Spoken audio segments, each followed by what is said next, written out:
পানির বুক চিরে এগিয়ে চলছে সাইকেল, আবার কোথাও গাছের চূড়ার সমান উচ্চতায় বনভূমির মাঝেই তৈরি হয়েছে বিশেষ এই সাইকেল পথ।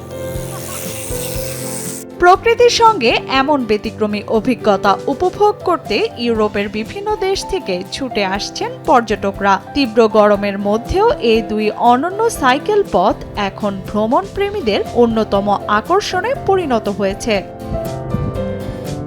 ইউরোপ জুড়ে তীব্র গরমে ভিন্ন ধর্মী অভিজ্ঞতার খোঁজে প্রতিদিনই বেলজিয়ামের লিমবুর্গ প্রদেশে ভিড় করছেন হাজারো সাইকেল প্রেমী ও পর্যটক।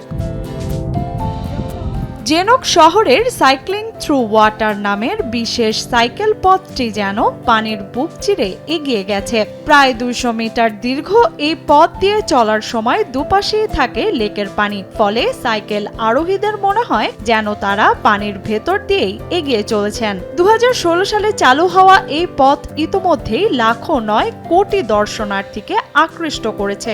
Ja, das ist natürlich super. এই অভিজ্ঞতার জন্যই আমি বিশেষভাবে এখানে এসেছি।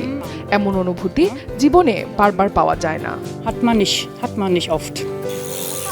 এদিকে কাছের হেকটেল এক্সেলে অবস্থিত সাইক্লিং থ্রু দ্য ট্রিজ পথটি নিয়ে গেছে এক ভিন্ন জগতে। বসল্যান্ড ন্যাশনাল পার্কের এই 700 মিটার দীর্ঘ বৃত্তাকার পথটি মাটি থেকে প্রায় 10 মিটার উঁচুতে গাছের চূড়ার সমান উচ্চতায় তৈরি। চারপাশ জুড়ে সবুজ বন আর শীতল ছায়া, যা গরমের দিনে সাইকেল চালানোর অভিজ্ঞতাকে করে তুলেছে আরো আরামদায়ক। Es ist ein echtes Erlebnis. জীবনে অন্তত একবার হলেও প্রত্যেকের এই পথ দিয়ে সাইকেল চালানো উচিত। Einmal mitgemacht haben.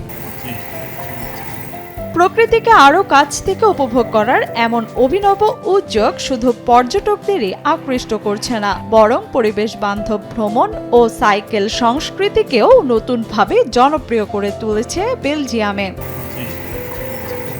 Liana Sharmin, সময় সংবাদ।